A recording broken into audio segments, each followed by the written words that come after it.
Oi, gente, tudo bem? Bom, conforme eu havia prometido ao longo da semana, hoje, nessa sexta-feira, dia 8 de maio, eu estou colocando agora pela manhã esse vídeo que eu vou traçar um panorama resumido, mas amparado em bases técnicas e científicas da pandemia de Covid-19. Eu sou o Paulo Henrique, biólogo e dentista, professor universitário. Queria pedir a você que ainda não se inscreveu no canal que se inscreva. Nós ultrapassamos 2.200 inscritos. Muito obrigado a vocês que já se inscreveram aqui no canal. E para ganhar tempo nesse vídeo, eu optei por fazer e trazer até alguns cartazezinhos que eu já expliquei em outros vídeos para a gente começar esse bate-papo de agora pela manhã.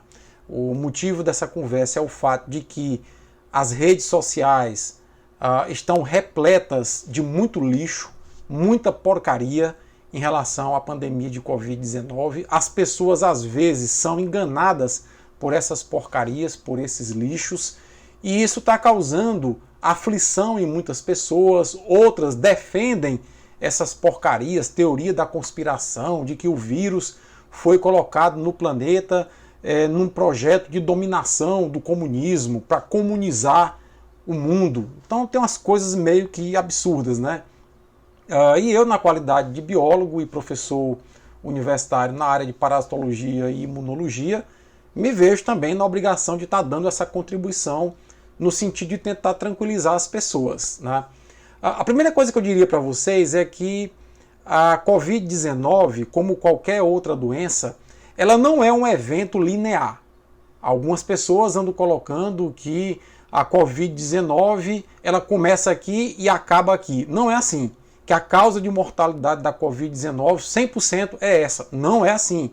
A ciência está procurando entender, a medicina está procurando compreender, já se sabe muita coisa da Covid-19, mas eu queria lembrar a vocês o seguinte, que em sistemas complexos, o fato do vírus contaminar uma pessoa e a pessoa espalhar esse vírus por outras pessoas que ela está tendo contato é simplesmente um evento de primeira ordem. Então o fato das pessoas estarem pegando a Covid-19 por ter contato com outras pessoas que têm a doença e que estão na fase contagiosa da doença é meramente um efeito de primeira ordem. Mas aí os problemas começam quando, numa população, diversas pessoas começam a pegar a doença, a atividade econômica começa a ser afetada e várias profissões, vários profissionais começam a abandonar os seus postos de trabalho em função de estarem doentes. E aí começa a faltar uma série de serviços que são prestados para as pessoas começam a adoecer, e aí, felizmente, 80% das pessoas que contraem o coronavírus não desenvolvem a Covid-19. Isso é o que os estudos mostram. Mas cerca de 20% que contrai, desses 20%, aproximadamente 15% vão precisar de apoio hospitalar. E aí a coisa começa a complicar, porque começam a aparecer os chamados efeitos de terceira ordem. Ou seja, muitas pessoas procurando o hospital, nós teremos que médicos, enfermeiros, fisioterapeutas, maqueiros, motoristas de ambulância começam a adoecer da Covid-19, por estarem doentes, são afastados dos seus postos de trabalho. O vírus revelou uma capacidade de disseminação extraordinariamente grande, daí o isolamento social.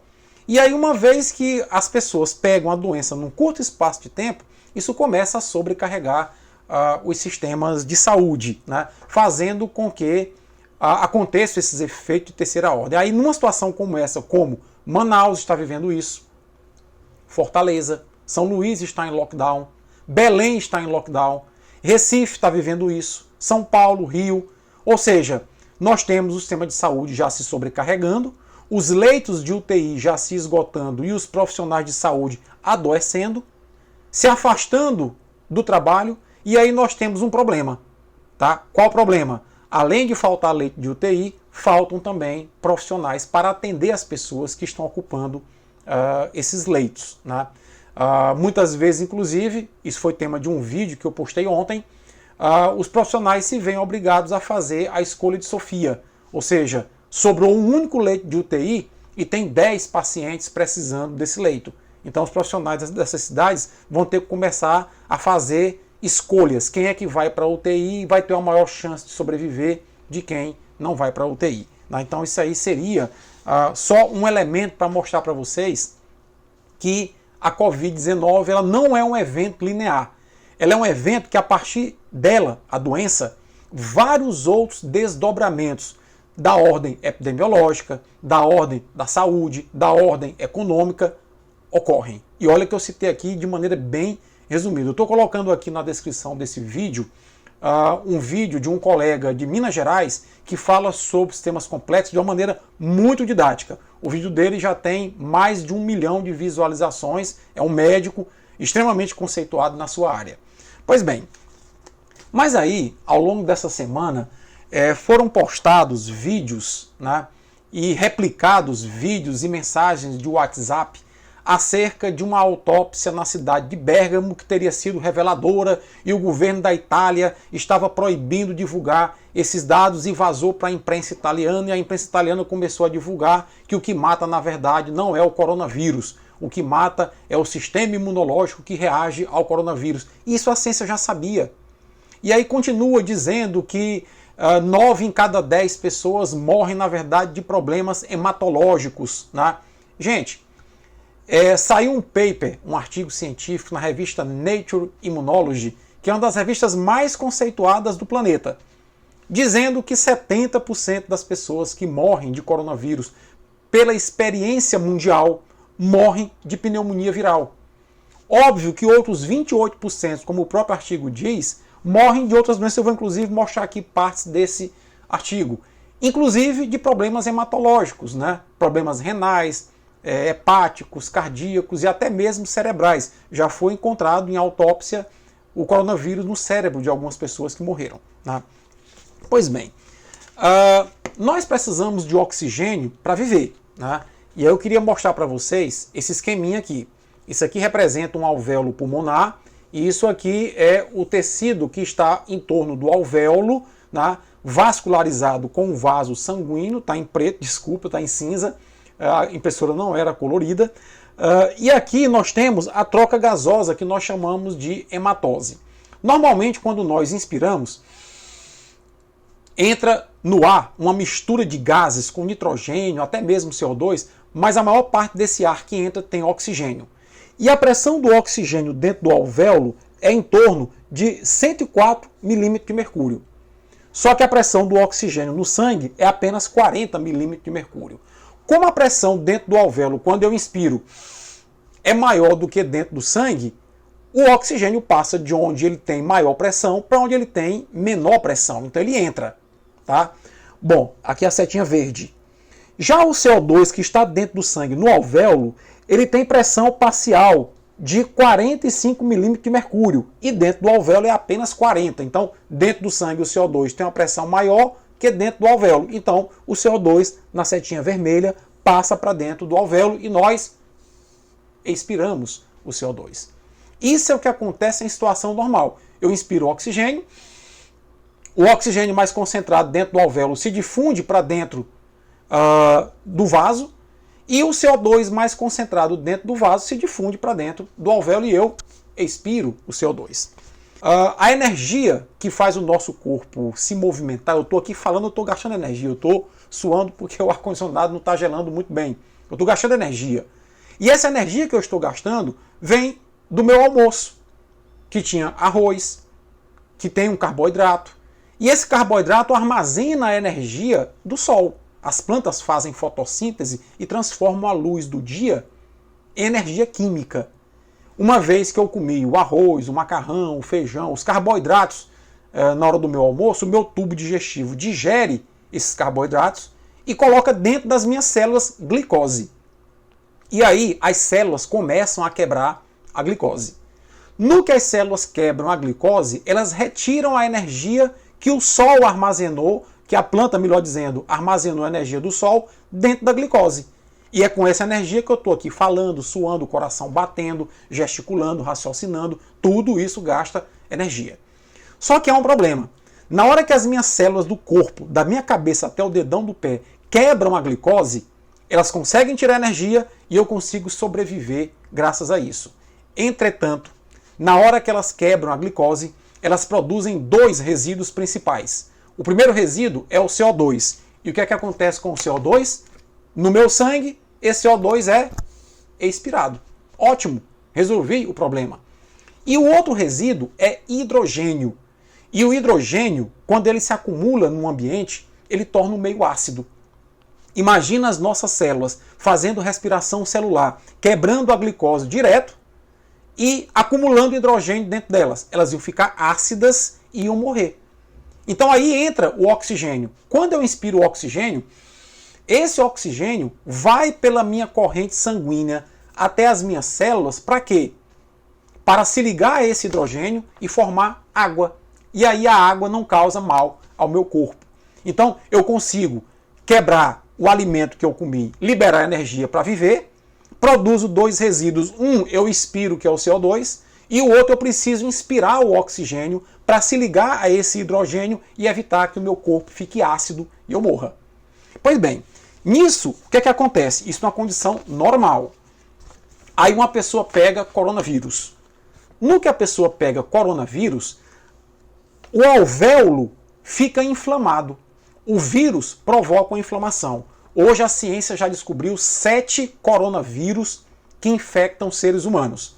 4 contaminam apenas vias aéreas superiores, causando sintomas muito leves e imperceptíveis às vezes. Mais 3, dentre eles o atual, contaminam vias aéreas inferiores e causam problemas graves, como nós estamos vivenciando. Então o que é que acontece? Um dos mecanismos iniciais do coronavírus atual é esse aqui. Ele provoca uma inflamação do alvéolo, uma inflamação do endotélio, e aí nota que em relação à figura anterior, que não está inflamada, a de baixo tem uma parede mais grossa, ou seja, tem mais barreiras para o oxigênio passar de dentro do alvéolo para dentro do sangue. Com mais barreiras para o oxigênio passar de dentro do alvéolo para dentro do sangue, a pessoa fica com os tecidos menos oxigenados. Ficando com os tecidos menos oxigenados, uma série de problemas começam a acontecer. E aí a pessoa termina evoluindo no processo lento, quando a coisa evolui para a forma grave e vai morrer em função desse mecanismo. Então o que a ciência procura fazer nos casos graves é manter uma pressão de oxigênio maior aqui dentro para tentar vencer essa barreira, daí a intubação e a respiração, para tentar manter o paciente minimamente oxigenado enquanto o sistema imunológico vai controlar e matar o vírus, ok? Pois bem, vamos avançar um pouquinho agora. Isso aqui é uma figura extraída de um artigo publicado na revista Nature agora na semana passada, é um artigo bem recente, né? E ele mostra como se dá, em linhas gerais, o mecanismo de inflamação do coronavírus. Eu vou explicar aqui numa linguagem um pouco mais simples, mas basicamente é o seguinte: quando o vírus, o coronavírus, entra em contato com a célula respiratória da pessoa, ele invade a célula e começa a se multiplicar. No que ele começa a se multiplicar, isso aqui em verde é um macrófago alveolar. O macrófago está vivinho, bonitinho, funcionando, beleza. Mas na hora que o vírus começa a se multiplicar, ele causa a morte da célula por um fenômeno chamado apoptose, ou piroptose. Né? Na verdade, ele mata a célula e a célula explode. No que a célula morre e explode, ela libera uma série de produtos, né, juntamente com o macrófago que já está danificado, chamado de citocinas, que são substâncias que dizem assim, olha, tem algo acontecendo lá no alvéolo. O corpo precisa proteger esse alvéolo. Então, essas substâncias liberadas, chamadas citocinas, elas vão atrair células de defesa. E aí acontece o seguinte: quando as células de defesa atraídas são em grande quantidade, acontece um processo inflamatório tão brusco, tão rápido, que a liberação dessas substâncias chamadas citocinas é muito grande. E aí acontece o que os cientistas chamam de tempestade de citocina. Essa tempestade de citocina, inclusive, pode se espalhar por outros órgãos, fígado, coração, rins, e causar um problema sistêmico no corpo inteiro. Tá? E aí podem aparecer trombos, que são pequenos coágulos dentro da corrente sanguínea, inclusive no pulmão, que vão dificultando cada vez mais o processo de oxigenação dos tecidos. Tá? Pois bem, numa situação desejável, que felizmente acontece com a maioria das pessoas que pega coronavírus, acontece isso daqui. Quando o vírus chega nos tecidos da pessoa, ele invade a célula que está aqui em amarelo, mas aí o sistema imunológico modula a resposta de uma maneira progressiva, de uma maneira controlada e não descontrolada e caótica, como nesse caso. Aí você pergunta, e o que é que faz uma pessoa responder de um jeito ou de outro? Muitas coisas. Estado nutricional, doenças concomitantes, né? Padrão genético da pessoa. Gente, você já pegou gripe várias vezes, né? Quando você pega gripe, toda vez que você pega gripe e as pessoas ao seu entorno pegam gripe, a intensidade da gripe é a mesma em todos vocês? Não. Alguns dão 2 espirros, já ficam bons. Outros vão dar espirro, coriza, febre. Outros vão evoluir para a pneumonia. Depende muito. Essa relação é chamada relação parasita, que o vírus é um parasita hospedeiro. Depende de vários fatores. Depende da cepa do parasita, depende da genética do hospedeiro, depende da idade, depende de outras doenças associadas, enfim. É uma série de variáveis mostrando que o problema do coronavírus não é um problema linear, de dizer, a causa de morte é essa e pronto, vamos resolver. O remédio que resolve é esse, vamos resolver. Não é assim. Pois bem, nesse sentido, o que é que acontece? Quando acontece uma resposta desejável, o sistema imunológico controla essa resposta. E aí, células chamadas de linfócitos T se aproximam do local das células contaminadas e 2 tipos de linfócitos vão atuar nesse momento. O linfócito CD4, chamado linfócito helper, que é um linfócito auxiliar, helper vem de auxiliar, porque ele ativa, ele libera substâncias que faz com que esse macrófagozinho aqui seja ativado. E esse macrófago ativado consegue fagocitar o vírus.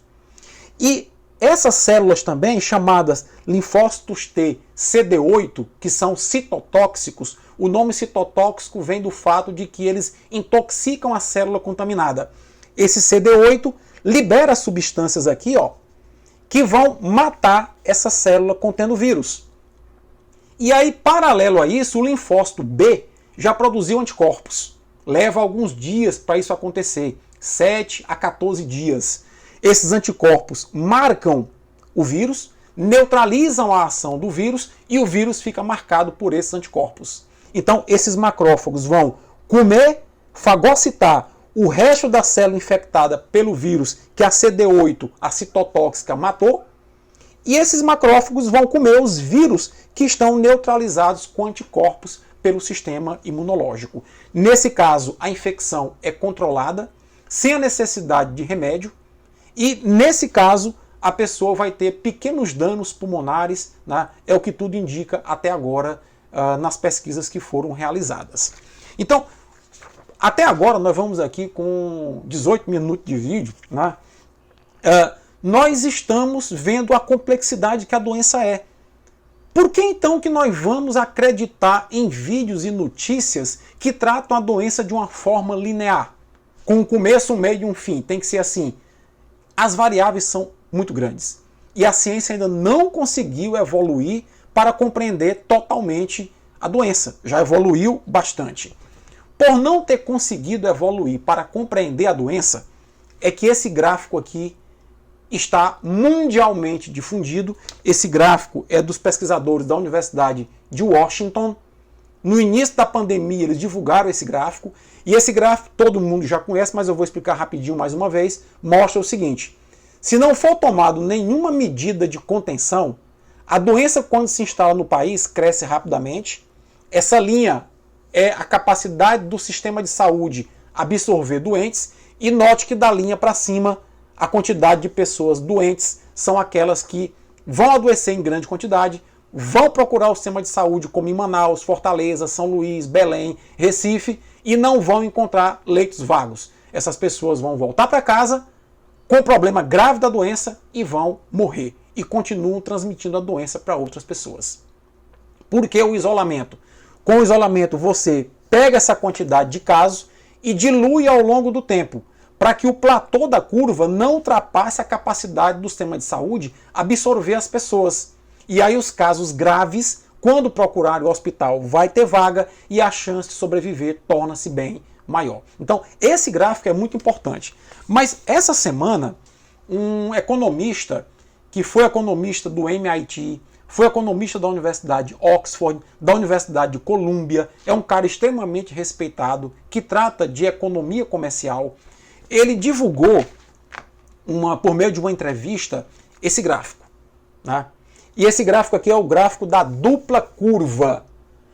Esse economista é chamado Richard Baldwin. E eu até postei ontem um vídeo sobre ele que eu estou colocando aqui no canal. E o Richard Baldwin, o que ele fez foi o seguinte: ele pegou essa primeira curva, né, e adaptou colocando na parte de baixo uma outra curva, a curva da economia. Em cima dessa linha horizontal para cima é a linha epidemiológica, são os casos de Covid-19, e da linha para baixo aqui, da linha horizontal para baixo, é a curva da economia, ou seja, é a profundidade da recessão em relação ao impacto na queda do Produto Interno Bruto, o PIB. Então, ele mostrou uma coisa que é o argumento que políticos, que empresários estão utilizando para dizer que não podem manter o isolamento social, porque senão a economia vai quebrar. Então, veja só, a linha vermelha é o caso de quando não tem contenção, não tem isolamento, a doença chega no país e, ao chegar no país, rapidamente aumenta os casos.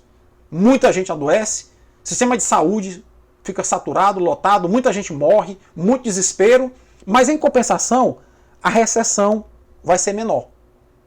E tão logo a doença vai embora, a recessão também vai embora e a economia tende a voltar ao normal, certo? Bom, na linha azul é quando o país adota o isolamento social como o Brasil adotou. Nesse caso, você dilui os casos ao longo de mais tempo, mas a recessão se aprofunda bem mais. E quando a recessão se aprofunda bem mais, ocorre mais desemprego, menos pessoas morrem. Mas acontece mais desemprego, mais empresas vão quebrar caso o governo não vá atuar nesse momento. Depois de um tempo, né, demora mais, mas a curva também tende a voltar ao normal e a economia voltar ao normal. Então o Richard Baldwin diz o seguinte: há um falso dilema que as pessoas estão usando para dizer nós temos que salvar a economia, porque senão as vidas vão também embora em função da economia ter enfraquecido. Então não há o que se escolher entre salvar a economia e salvar vidas. Moralmente, eticamente, salvar vidas se sobrepõe, é mais importante, se impõe sobre salvar a economia. Isso é claro para os governos do mundo inteiro. Por isso, o Richard Baldwin propõe que o braço social do governo seja ampliado. Ou seja, nós temos que atender com uma renda mínima populações mais vulneráveis. O sistema financeiro tem que ajudar as pequenas e médias empresas a sobreviver. Vários países da Europa, inclusive o governo, está pagando 30% do salário das pessoas para que as empresas mantenham os empregos.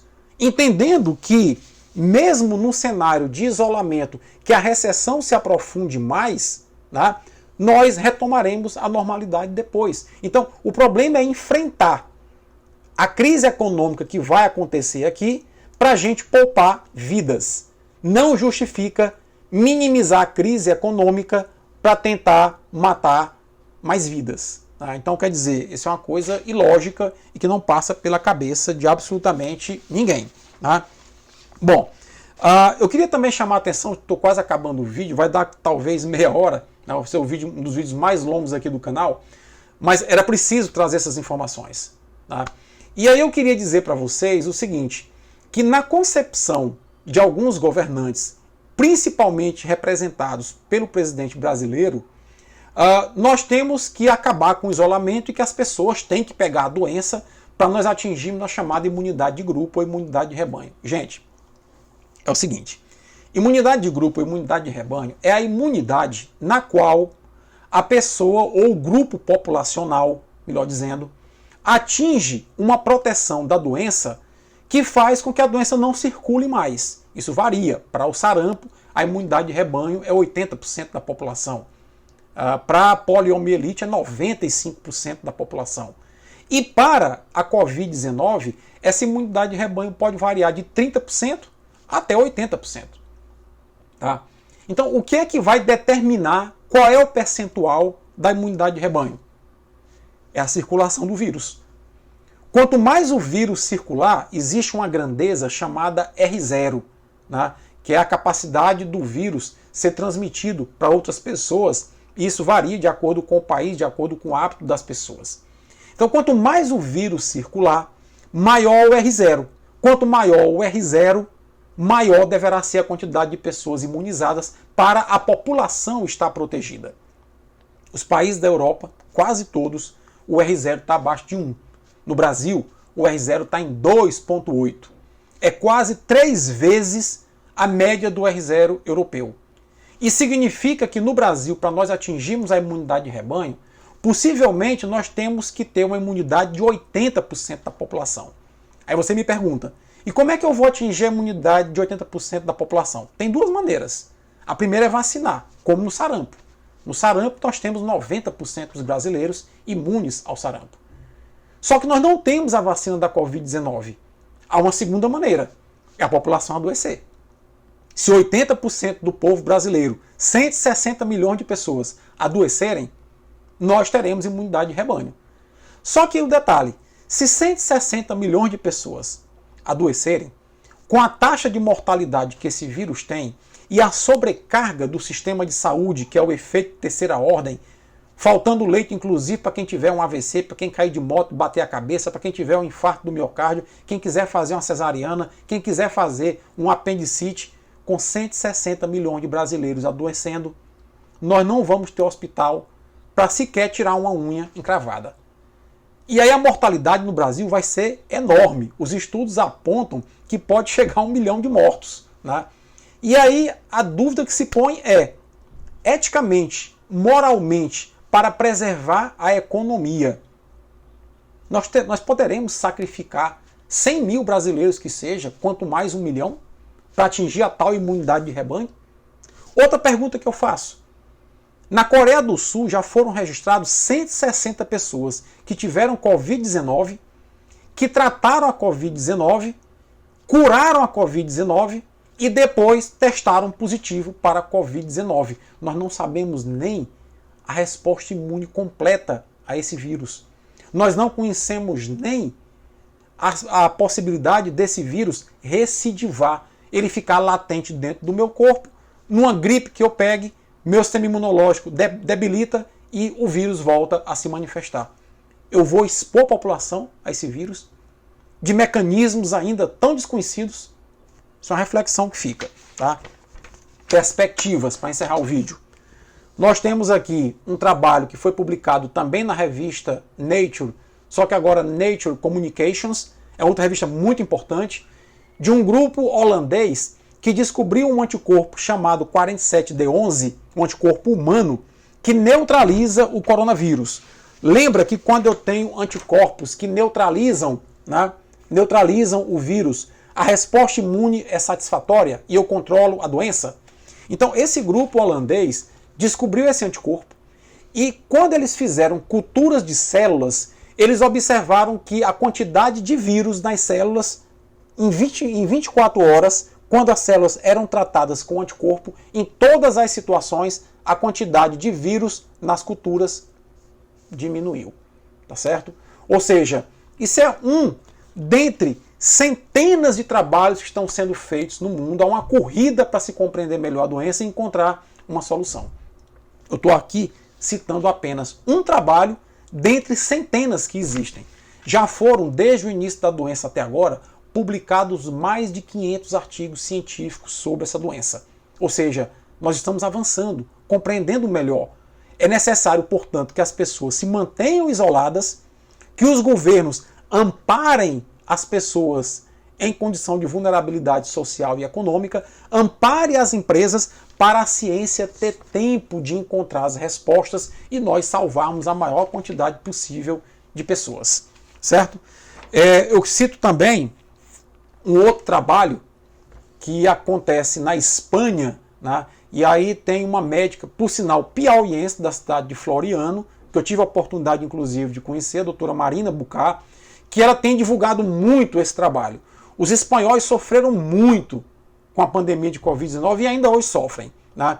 Mas eles estabeleceram protocolos, aos poucos foram compreendendo a doença e eles categorizaram a sintomatologia dos pacientes em fase 1, fase 2A, fase 2B e fase 3. A fase 1 é aquela fase em que o vírus está se instalando no corpo e se multiplicando, causando febre, dor de cabeça, em algumas situações diarreia, enfim. Né? Se ela evolui para essa fase 2A, o quadro começa a ficar um pouco mais sistêmico e o paciente começa a manifestar, inclusive, falta de ar. E quando evolui para a fase 3, é a fase que o paciente tem que ir para a UTI. A equipe de lá conseguiu modular isso daqui e faz uma triagem e um acompanhamento dos pacientes que chegam no hospital. A partir daí, eles categorizam o paciente dentro de uma dessas 3 fases e adotam uma abordagem terapêutica adequada a cada uma das fases. De novo, a doença ela tem linearidade, ou seja, simplesmente eu vou prescrever cloroquina ou anticoagulante. Tá? Tem mensagem que eu recebi aqui dizendo que a pessoa tomou aspirina com mel num dia de noite, uma família inteira, no México, e no outro dia estavam bons. Né? Então, não é a coisa linear. A equipe espanhola lá, que a doutora Marina faz parte, divulga brilhantemente esse trabalho, categoriza o paciente e a partir da fase de evolução da doença, eles estabelecem um protocolo adequado para cada fase. Então, eu espero, e o vídeo está longo, 32 minutos, mas quem ficou até o final, eu espero poder, nessa meia hora, ter passado para vocês um pouco do panorama. E, gente, eu peço, larguem essas fake news, essas notícias sensacionalistas, essas receitas de bolo que estão colocando na internet. Isso é pior do que o próprio vírus. A doença é muito complexa, a medicina já compreende muita coisa, a ciência também, mas aos poucos é um quebra-cabeça que as peças vão se encaixando. Eu não tenho dúvidas que até o final do ano o panorama já será outro, a medicina, a ciência já terão novas abordagens, novos dados para mudar as abordagens, inclusive. O que é aceito hoje pode amanhã mudar, sim, mas peço, larguem de vez canais, vídeos, WhatsApps sensacionalistas. É tudo que nós na humanidade não precisamos hoje, é do sensacionalismo barato, da teoria da conspiração, tá certo? Para poder comprometer a vida de nossos familiares, nossos amigos e nossas pessoas mais próximas, ok? Desculpa aí pelo vídeo ter sido muito longo, né? Mas era uma quantidade grande de conteúdo. Espero que quem ficou até o final possa ter de fato compreendido a complexidade que é a Covid-19. Um forte abraço, se puder, compartilha esse vídeo. Eu estou colocando aqui na descrição todas as referências para que você possa checar. Forte abraço e até a próxima.